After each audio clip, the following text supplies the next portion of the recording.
Welcome to Expressions of Leadership. I'm your host, Michele Kawamoto Perry. In every episode, we explore how people from educators and artists to executives and entrepreneurs lead with authenticity, rise through adversity, and share the wisdom they've gained along the way. In today's episode, we're joined by Rachel Moore, whose leadership journey is anything but conventional. She began as a professional ballet dancer with American Ballet Theatre, and after a pivotal turning point, charted a new path that ultimately led her to lead some of the most respected arts organizations in the country. Today, she serves as president and CEO of the Music Center of Los Angeles, one of the largest performing arts centers in the United States.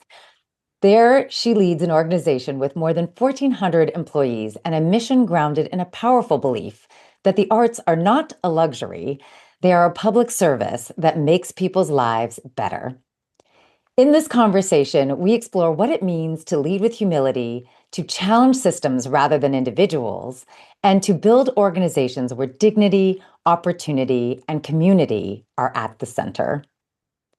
Rachel, it's such a pleasure to have you on the show. Thank you for being here. Well, I'm delighted. Thank you for asking. Now, Rachel, you started dancing at age 11, which is considered relatively late in the ballet world. What drew you to dance, and what did that experience teach you about discipline and possibility? Yeah, so it's hard to imagine that 11 is a senior citizen, but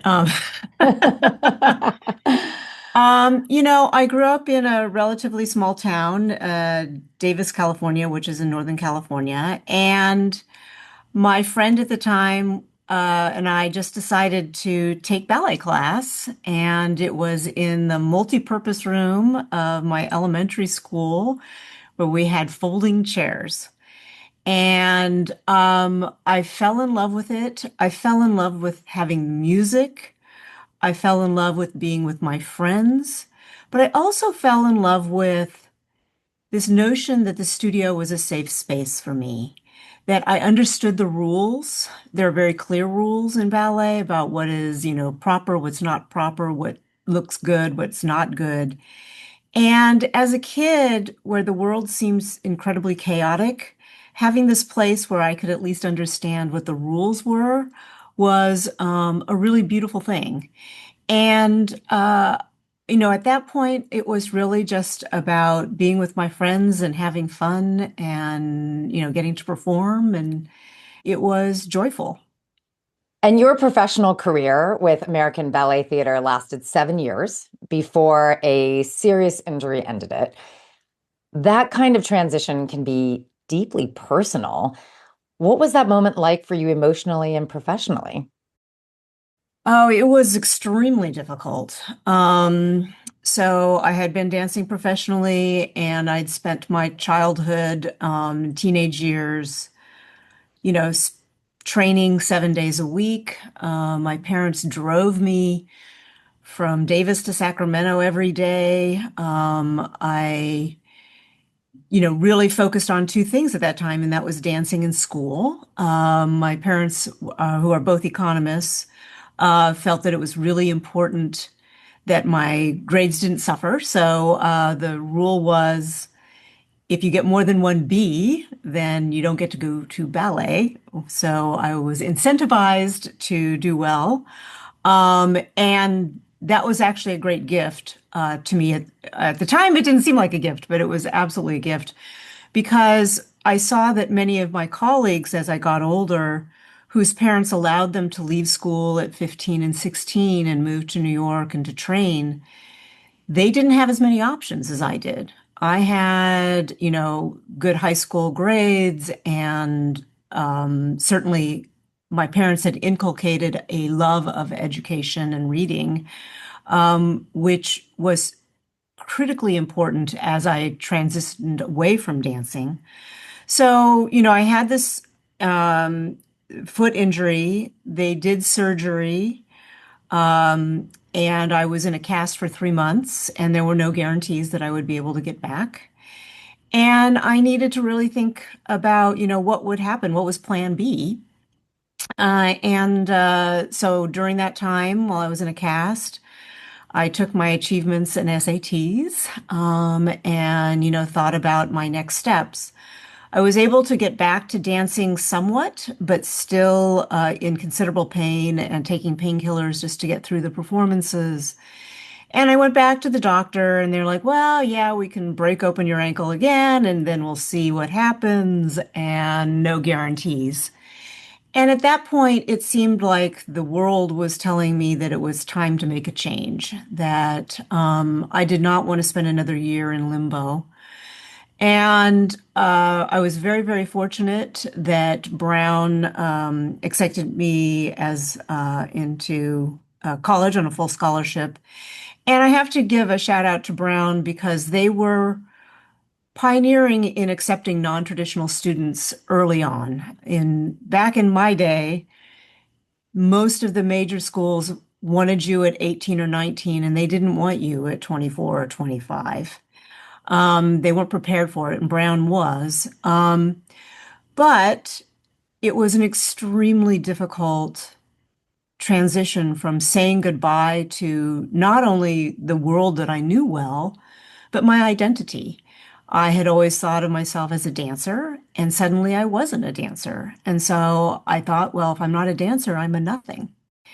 And there's a mourning period of, it was heartbreaking for me. And I remember my last performance, we were performing at the Kennedy Center.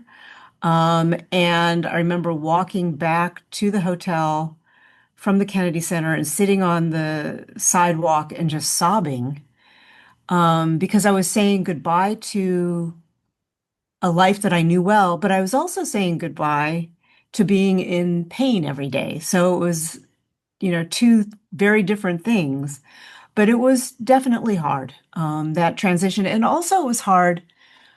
I, going to an Ivy League school, I had not been in school for any number of years. I didn't know how to write a paper. I didn't know how to type. I, was older. I was incredibly afraid that I wouldn't be able to be competitive. I was sure that they were gonna say that they made a mistake, uh, and relinquish everything. And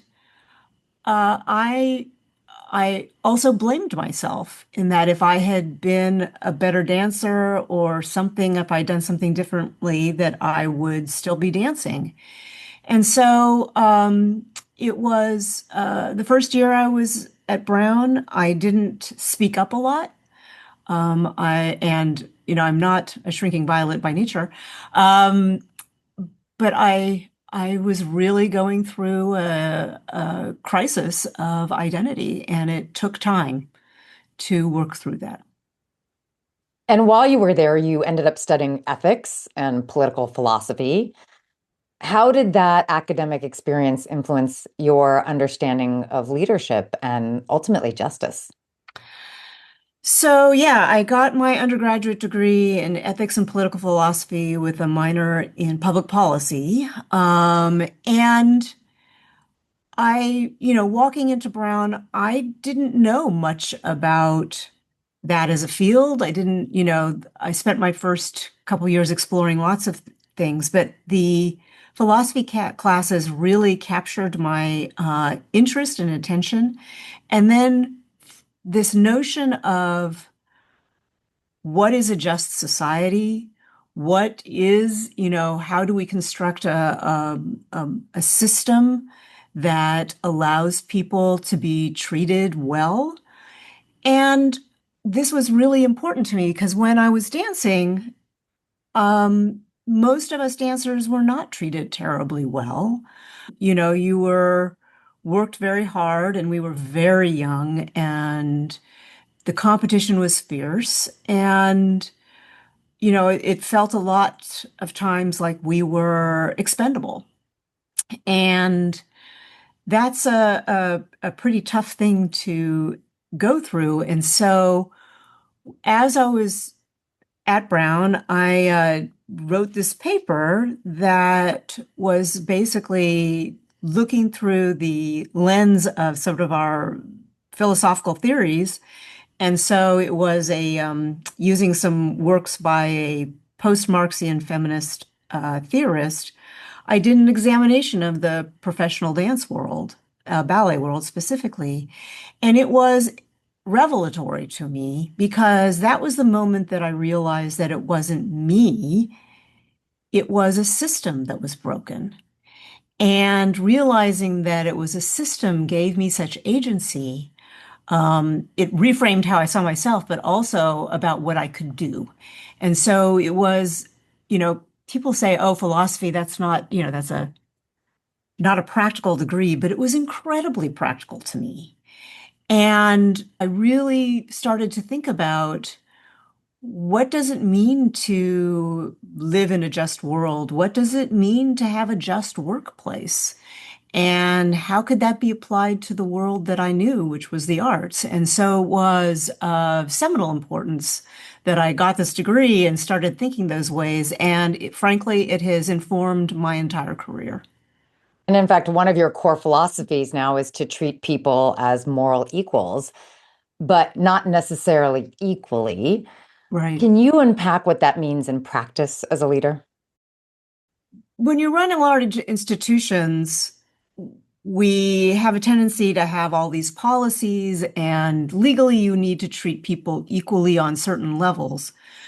But those policies and practices needed to be rooted in a moral belief that everyone deserves to be treated as a moral equally, that is our North Star, that we treat everyone well, that we understand that everyone has dignity. And, you need to think about how these policies make people feel, not just what you do. And so, for instance, and this is certainly when I was running American Ballet Theatre, when I came back, there were really antiquated rules and policies around maternity leave. And it was, well, FEMLA is 12 weeks and you get your 12 weeks and then you move on.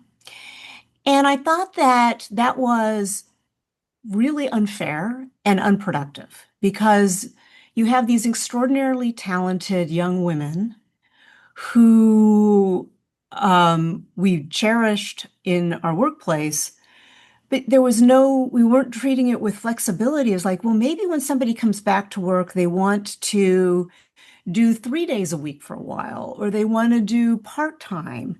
And I felt that by listening to them and their needs and uplifting people who wanted to have families in that way and still do really high quality work, that yeah, you work with the person, you go to them and you make accommodations because at the end of the day, if they're wonderful employees, you want to make sure that they stay. And listening to what their actual needs are is a huge piece of that. But listening also requires you to say, you're worth it. And that's really important. Well, we're going to take a short break. And when we return, we'll explore how those early lessons translated into leading large, complex organizations and what Rachel learned about listening, humility, and systems along the way. Don't go anywhere. True transformation starts from within. The Forward Project partners with organizations to create meaningful culture shifts and develop leaders who inspire real change. If your team is ready to move forward with purpose, visit www.theforwardproject.co. This is Expressions of Leadership. I'm Michele Kawamoto Perry, and today we're in conversation with Rachel Moore, President and CEO of the Music Center, whose leadership journey spans the performing arts, education, and some of the most influential cultural institutions in the country. Rachel, you've held leadership roles at organizations such as Boston Ballet and Project STEP, where you worked closely with young musicians and students from diverse backgrounds. What did those experiences teach you about equity and access in the arts? So, Project STEP is a wonderful classical musical school based in Boston. And the goal of STEP was to help diversify America's orchestras.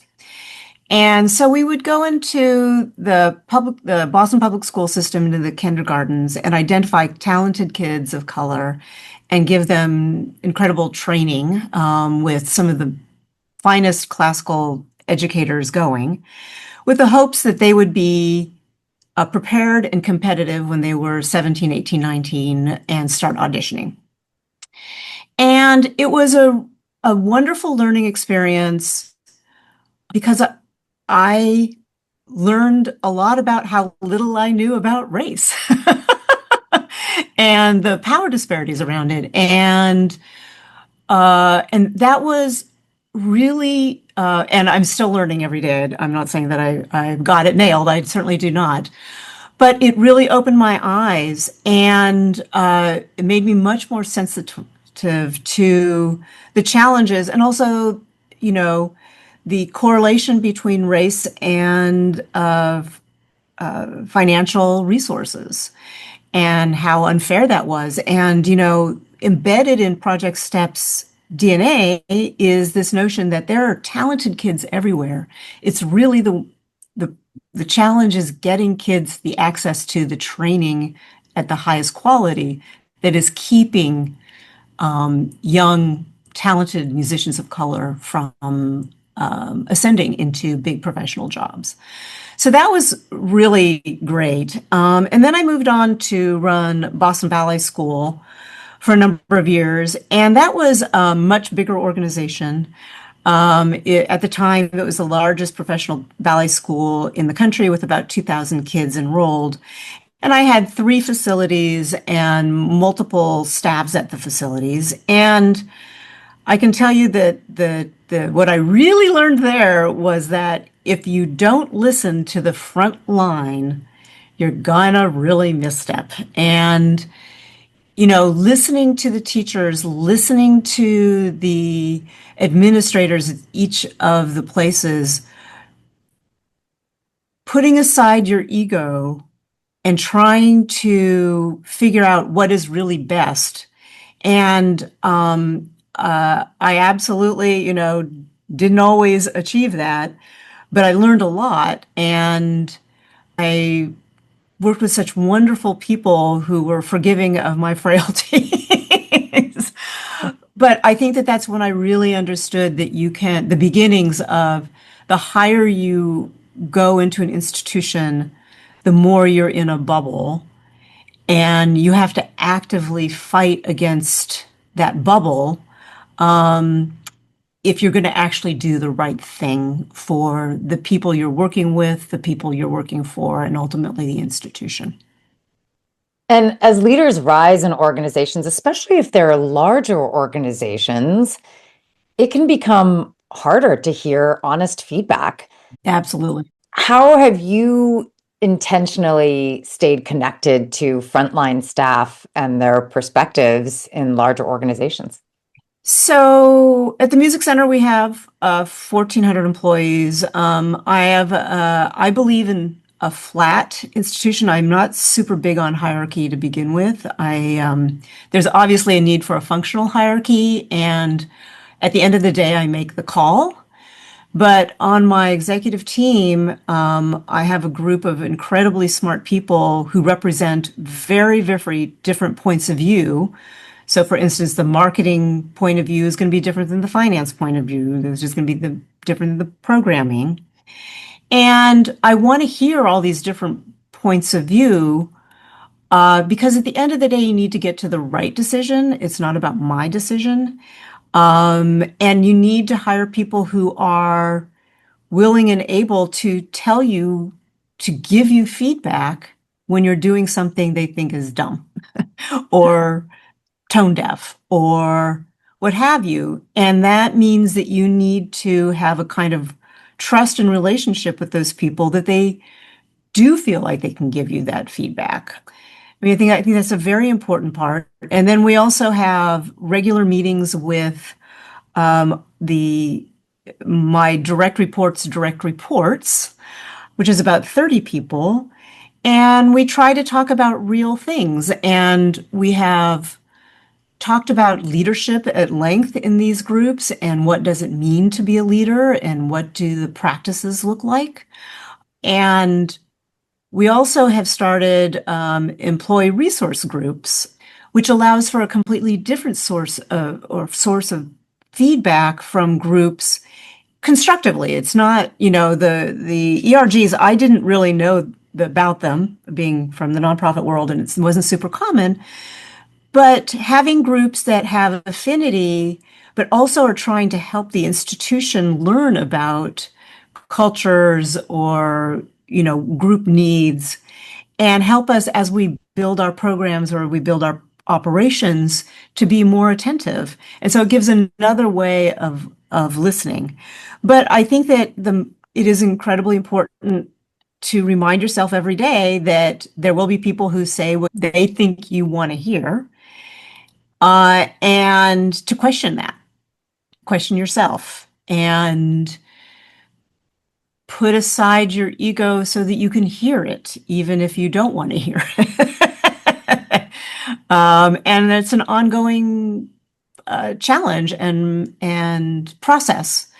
And I'm certainly not perfect at it, but I am very mindful that I have a lot more power than many of the people in my institution. And so how somebody who is entry level may interact with me or what they may say to me, I need to be mindful of what I say in order to encourage a feeling of less disparity of power as opposed to entrenching that power disparity.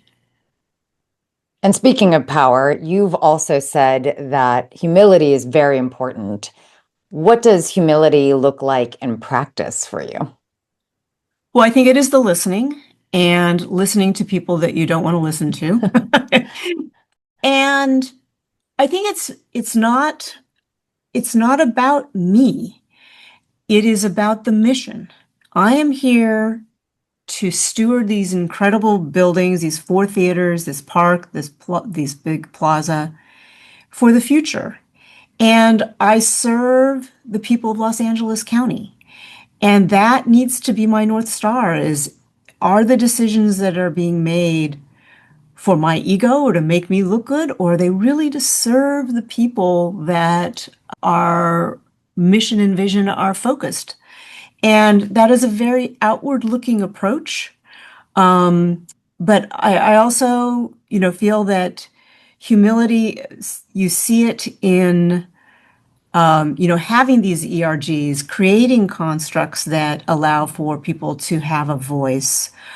I think that it's also in how you develop succession planning. And, if I were to leave tomorrow or be hit by a truck or what have you, if there weren't systems in place to support the work in the way that we and the values that we've inculcated in this institution beyond me, then I've failed miserably. It absolutely needs to live beyond me, and you need to have the systems and the culture deeply embedded so that it's not just about one person. It is about something much bigger.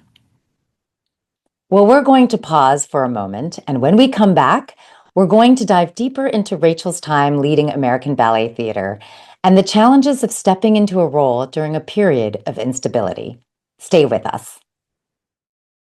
Leadership isn't just about strategy, it's about people. The Forward Project helps organizations cultivate strong, adaptable leaders who create thriving workplace cultures. If you're ready to invest in your leadership team, visit www.theforwardproject.co to learn how. Welcome back to Expressions of Leadership. I'm Michele Kawamoto Perry, and today we're speaking with Rachel Moore, whose leadership helped stabilize and transform American Ballet Theatre and now guides the vision of the Music Center in Los Angeles. Now, Rachel, you began your career as a dancer with American Ballet Theatre, and years later, you found yourself coming full circle, interviewing for the role of executive director of the same organization. Can you tell us how that opportunity came about? Yeah, so I was at the time working for Boston Ballet School, running the school, and a friend of mine called me up and said, they're doing a search for the executive director. And why don't you throw your hat in the ring? And my initial thought was, oh, no way. They would never take me. They would never take a dancer. And also, the company had been going through a lot of turmoil, financial instability. There had been any number of executive directors who hadn't lasted for a terribly long time. So there was huge instability. But I said, I ultimately was like, well, okay, I'll give it a whirl. And I set my sights very low. I simply didn't want to make a fool of myself in the process. I thought that the process itself, I would learn something and then I would go merrily on my way. And I was flown down to New York to go to the first meeting. And there were 18 people on the search committee, board members. And I walked into the room, and what I figured out in the first 5 minutes was that I knew more about the company and I knew more about the art form than anybody in that room. And I still had no idea that I would ever remotely be considered for the job. And I was super relaxed and carefree. And I said exactly what I thought because I wasn't trying to get the job. I was just giving my honest feedback on the questions and what I thought were the challenges and opportunities. And really didn't think I had a prayer. So walked out of that meeting feeling, well, I didn't make a fool of myself. So check that box, go back to Boston. And they invited me back. And still, perhaps in reflection, I was a little dense, but still not thinking that I had a chance. I went into the next set of meetings with the search committee, and it went longer than it was supposed to. And in the middle of it, the chairman of the search committee said, "Oh, you're doing really well." And I felt like, as a former dancer, I wanted to let these folks know that, dancers have something to contribute and we're not idiots for sure. And so, walked out of that meeting thinking, oh, okay, I done good. I did fine. I did, I held my own with these people who have a lot more money than I do and what have you. And I was walking up Fifth Avenue and the search firm called and they said, oh, can you meet the chairman of the board at the Four Seasons at 5 o'clock? And it was at that moment that it dawned on me that, oh my God, they're going to offer me this job. And I was completely gobsmacked. And I went back to the hotel and I was literally physically shaking because this notion of running, going from the relative protection of being in Boston and running a school to this fishbowl of American Ballet Theatre in New York City was, it like slammed me in the head with this really, really meant. And I called up my husband and I was very, very shaken and upset. And he said to me, if you really don't think you can do the job, then it's okay to say no. But if you're simply afraid, that isn't a good enough reason. And that is exactly what I needed to hear at the time, because I was afraid. And I didn't fundamentally think I couldn't do the job. And part of that is because I didn't really know what the job was. How you get there. But I did have a belief in my commitment to the company, my knowledge of the company, and my desire to make a difference in that institution. And so, lo and behold, they offered me the job, and I ended up coming in as the executive director. And I think, there was some trepidation that hiring a dancer would be seen as somebody non-serious or what have you, given that there had been a number of executive directors hadn't worked out the way they'd hoped. But what happened was there was this overwhelming swelling of support that somebody who truly understood and believed in this company was now going to be leading it. And the dancers, among the dancers, like, you're one of us, you understand. And that was hugely important. And I do think that I was so fortunate because I knew the company so well. My learning curve was not as steep as many of my predecessors. And because I, you know, had feet in both worlds, I viewed myself a bridge between the business community and the artistic community. And I found that I was translating a lot between the two communities because the dancers, thought that the board was completely mysterious and they didn't know what they really did. And the board thought the dancers were completely mysterious and didn't know really what they and neither side were mysterious to me. So I did a lot of translating and building a bridge. And I think that really helped me accomplish a lot while I was there because I was able to bridge these disparate communities that had felt siloed and separated for so long. And during your tenure, American Ballet Theatre was formally recognized by Congress as America's National Ballet Company. That's a pretty significant recognition. What did that milestone represent for you as a leader? So when I came in, my desire was to reframe ABT from being a world-class touring organization that went everywhere, bringing great dance everywhere, to being America's national ballet company, which there really hadn't been a national ballet company. And when you look at other countries, like the Royal Ballet or National Ballet of Canada or what have you, the Paris Opera Ballet, they see themselves as serving their country. And that's a very different remit. It's a very different orientation. And so when we would ask different questions, because what does leadership look like as a national company, whether it's in terms of leadership in creating a national curriculum, which we did, so that dancers would be trained in a way that was healthy and safe, but also, yes, generating the next generation of professional dancers, but equally importantly, generating the next generation of audiences who love and cherish this art form. And I always, as an aside, thought it was ridiculous that, for baseball, nobody questions Little League and expecting everybody who goes into Little League to be Shohei Ohtani. And nobody says that if you're not Shohei Ohtani, you should somehow not be involved in baseball. And we were, as a business, basically telling kids who didn't make it that they were failures and then they wouldn't come back. So there was a really stupid business thing.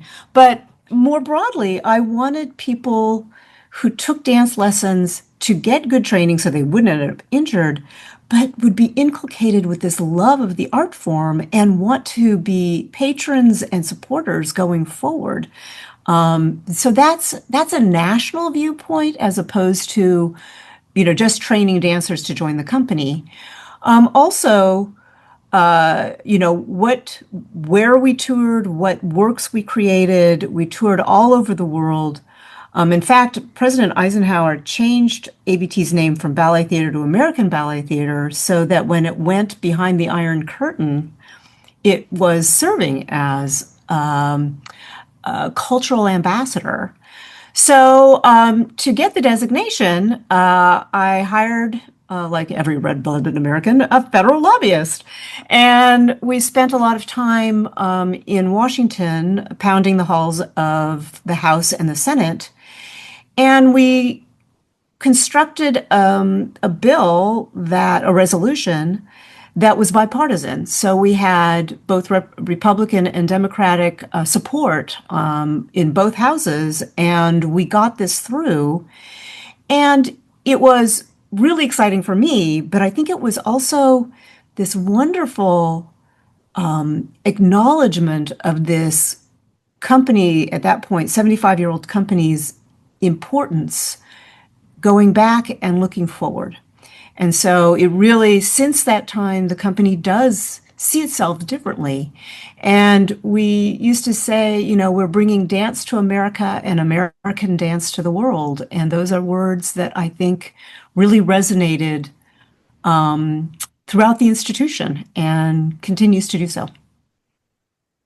Well, it's a very inspirational story. And your story really highlights something that we talk about often on this show, which is that leadership is about building bridges between people and perspectives and also possibilities.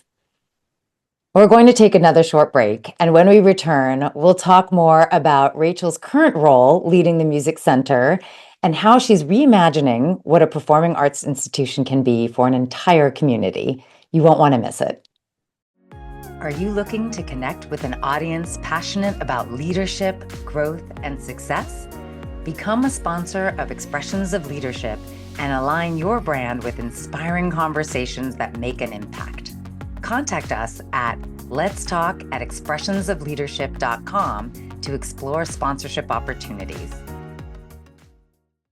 This is Expressions of Leadership. I'm Michele Kawamoto Perry, and today we're speaking with Rachel Moore, President and CEO of the Music Center, where she leads an organization dedicated to making the arts accessible to all residents of Los Angeles County. Now, Rachel, as I said earlier, you lead an organization with more than 1,400 employees and a mission rooted in the belief that the arts are a public service. How do you keep that mission alive in day-to-day decision making? Well, when I came to the Music Center, we actually reframed it to being about public service. And we reimagined the vision and the mission to be, because we wanted to answer the question, what does it mean to be relevant in the 21st century in the arts, in a performing arts center? And so we changed up our vision to be about, we seek to deepen the cultural life of every resident of Los Angeles County. The Music Center's 4 theaters in Park and Plaza are owned by Los Angeles County. We're public assets. And so I felt strongly that we needed to serve the taxpayers of Los Angeles County. And so we did this much more external looking vision that clearly speaks to service, but it also says that the arts happen everywhere. We're not assuming there's no art elsewhere. And we're not assuming that we are the White Castle on the Hill conferring art to others. That this is a dialogue and that we're also building bridges with communities and learning both the Music Center and the community partners we work with and the patrons we work with from all over. We learn so much every day and we value that feedback. And going back to the humility, yes, we're a big institution, but we have so much to learn. And we can't serve people unless we really understand their needs, their desires, their wants. And part of that is uplifting their identities. Part of that is building a sense of community where they're safe and that they can speak their truth and where they can celebrate joy together. And so I really feel that while we have a legal obligation to serve everybody in LA County, more importantly and more compellingly, we have a moral obligation to serve everybody in Los Angeles County. And because I really believe, and many of us here do, that the arts make people's lives better, we use the tools of the arts to make people's lives better. We serve people, just like educators use the tool of education to make people's lives better, or health professionals use the tool of medical care to make people's lives better. We link our arms with other public servants in the bigger goal of making people and our community's life better. Now, I want to talk about a pretty challenging time for the Music Center and, quite frankly, the world at large, which was the COVID-19 pandemic. And during that time, the venues were closed down and no shows were happening. But the Music Center continued to pay health insurance for furloughed employees. And that was a pretty bold and compassionate decision. How did you approach that moment as a leader? Yes, well, yeah, March 13th, I remember it well. We had to close all the theaters. And we did do some programming, everyone pivoted to online and this, that, and the other thing. But because we are a people-centered entity with, we needed ushers, we needed security guards, housekeeping, maintenance. These were folks who, it wasn't, their services were not needed in the same way. And so we ended up very tragically having to furlough 1,100 people because there simply wasn't the work. And my executive team, whom I love, we sat here and we thought about what does it mean to really live our values at this moment. And so we made the decision that for all the full-time employees, we would pay their health insurance until we could bring them back because we felt that it was morally reprehensible to send people into a pandemic without health insurance. And I remain incredibly proud of that decision. And my board supported it 100%. And I think that it's those moments when it's really hard decisions are made that you really discover whether you're living your values or not. Absolutely. Now, also, one of your early decisions was to hire the organization's first senior vice president of people and culture. What did that signal about your leadership priorities? Well, we had clearly a lot of employees, and to not have executive leadership around making sure that their lives were well taken care of seemed like a pretty gaping hole. So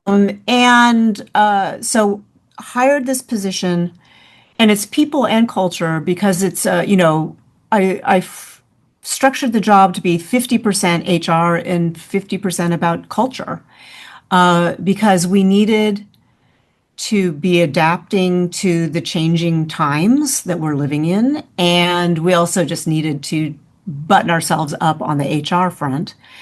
And it was through this work that we created the employee resource groups.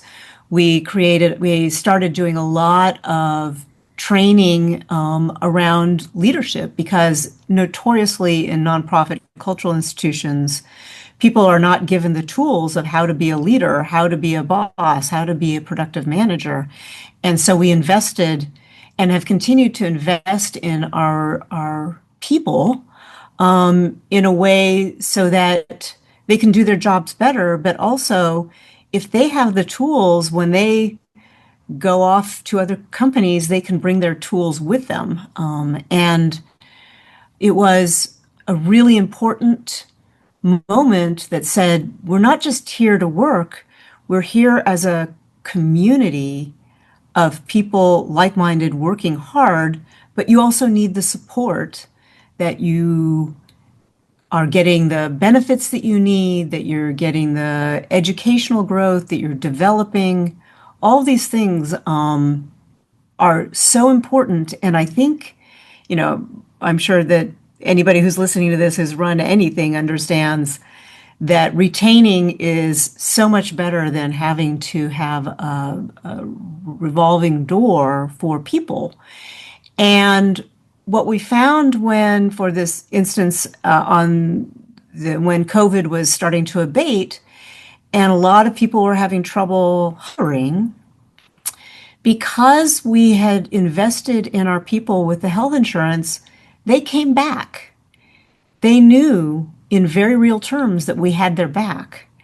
And yes, there are places you can make a lot more money, but for many to know that you work in a place where people treat you as a human and have your back, that's pretty important.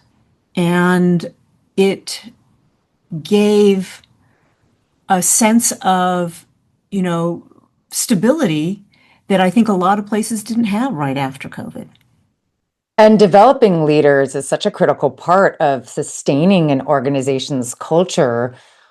What are some of the other ways that you saw that show up at the Music Center?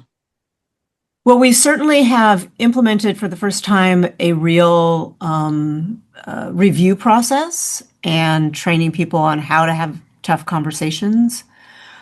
Also, we spent a lot of time with this larger group of the 30 direct reports, to build a leadership framework of what does it mean to be a leader at the music center? What are the behaviors that we value at the music center? How do we evaluate? And part of the conversations with our review was not just measuring people on very simple financial or being productive metrics, but also how do these folks, work well with others? Do they support their colleagues? Do they live the mission and vision and values? Those are as important to the success as anything. And I introduced, a very common little matrix, 4 quadrants.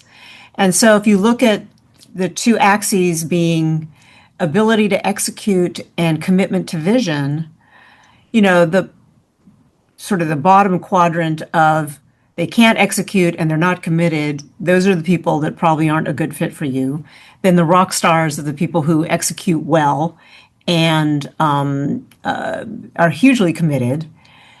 The people that are deeply committed to the vision but may not be executing well, we're going to give them support to try to get them the tools to execute better. Those are the folks that you're worth. The trickiest are the people who aren't committed to but are productive. Those are the hard ones that you really have to think long and hard about whether they fit in your community, and are you better off trying to find folks who are more committed to your vision and mission, even though they execute well. And that's a really simple tool to talk about, who do you invest in, how do you work with people, and the choices you make of who's in your workforce. Well, we're going to take one final break, and when we return, we'll talk about Rachel's vision for the future and the legacy she hopes to leave as a leader. Don't miss a thing. Follow Expressions of Leadership on your favorite podcast app and connect with us on Instagram and YouTube at Expressions of Leadership. Welcome back to Expressions of Leadership. I'm Michele Kawamoto Perry, and today we're closing our conversation with Rachel Moore, President and CEO of the Music Center, whose leadership continues to shape how communities experience the arts and connect with one another. Now, Rachel, when you think about the future of the arts and the role institutions like the Music Center can play, what excites you the most? Well, I think that there is definitely a shift, and certainly at the Music Center, of focusing on how do we uplift and make recognizable our value proposition to the broader public.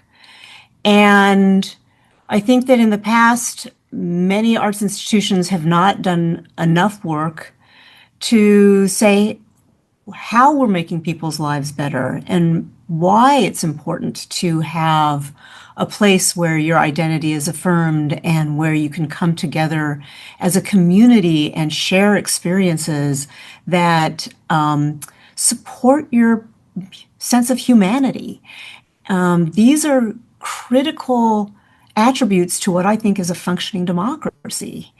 And so I think that that's super exciting that the conversation is starting to change.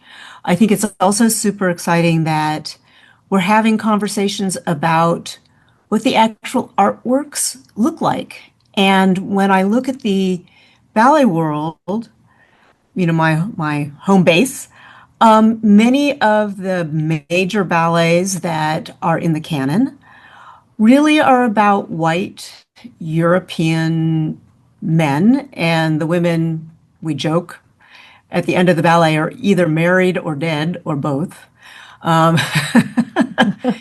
And, what kind of new stories can we tell? And there's this incredible writer, her name's Chimamanda Adichie, and she's a professor at Harvard, I believe now. And she says something that I quote all the time, and she said, "The danger of a single story is not that it is untrue, but that it is incomplete." And I think that we are recognizing more and more that in many, certainly the traditional big art forms, we've been telling a single story. And that's great. Swan Lake is still beautiful and it's important. But there are so many other stories that we need to tell to really serve our community. And a perfect example of this is we brought a full-length ballet based on the life of Frida Kahlo. And LA County is well over 50% Latinx. And we were telling a story of a strong female Mexican artist who overcame so much to create. She was triumphant even though she had such a difficult life. And when we looked at the theater, we had a completely different set of people in the house. We not only had people from the Latinx community, but we had all these kids dressing up as Frida in the audience, identifying and seeing this powerful woman of color succeed. And those are things that resonate through your life. And that's what's exciting to me is to see the possibility of all the new stories we can tell that make people feel like they're seen and that they're valued. And once again, as a public facility, I think that that is our obligation to everybody we need to serve. And as you look ahead, what is the legacy that you hope to leave, not just for the organization, but for the people in the communities that you serve?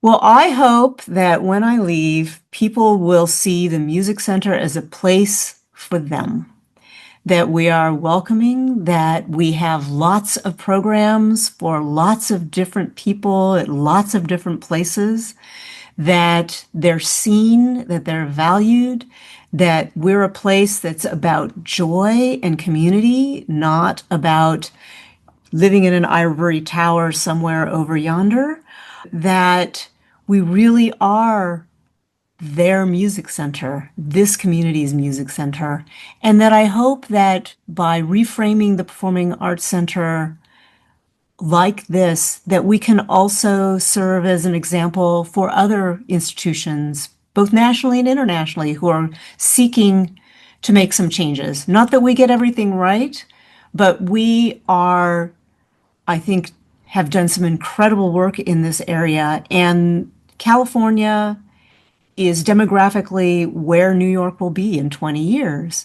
And so as this country becomes more and more diverse and changing, I hope that our commitment to inclusion and to belonging in a place continues long after I'm gone. Well, for listeners who want to learn more about the Music Center and its programs, where should they go?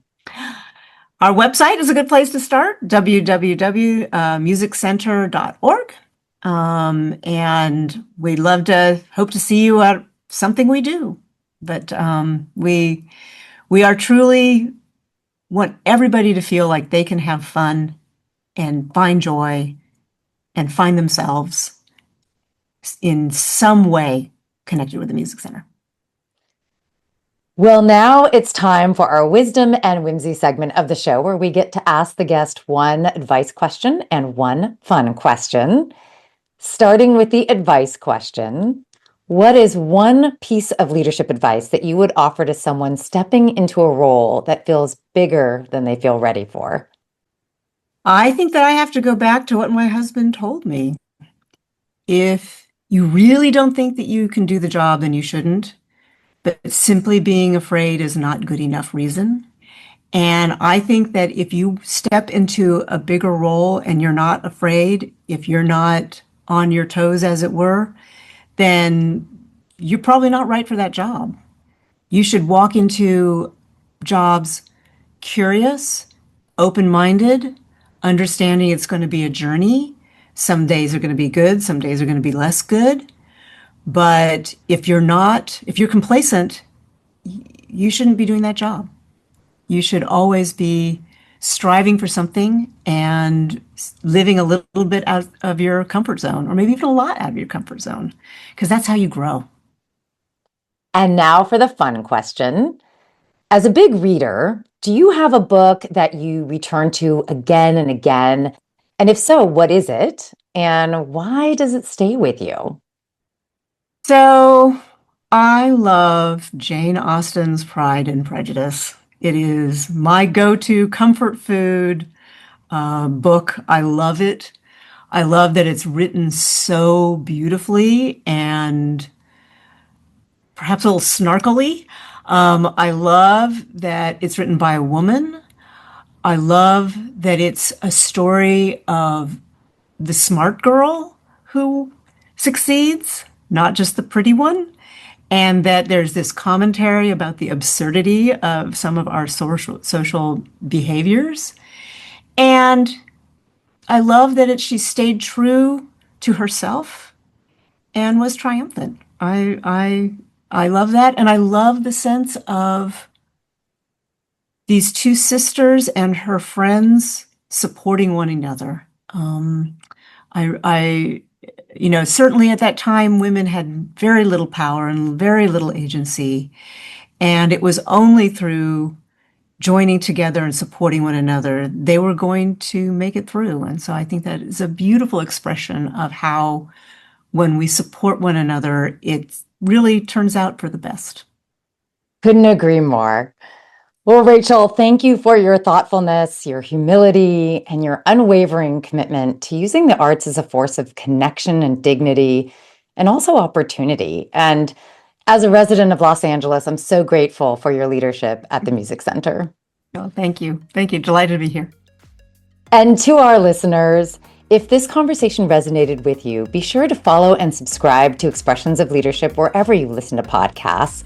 You can also connect with us on Instagram, YouTube, Facebook, and LinkedIn, and share this episode with someone who believes in the power of leadership to bring people together. Until next time, I'm Michele Kawamoto Perry, inviting you to lead with intention, invest in people, and create spaces where communities can thrive. If you haven't done so already, make sure to click on that follow button so you don't miss out on future episodes. Have a guest you'd like us to interview? Questions, ideas, or just want to say hello? You can reach us at letstalk@expressionsofleadership.com or connect with us on Instagram or YouTube. We'd love to hear from you. And as always, thanks to our amazing team behind the scenes for making this podcast possible, including our sound engineer, Graham Palmer, and my chief encourager and advisor, Jeremiah Higgins.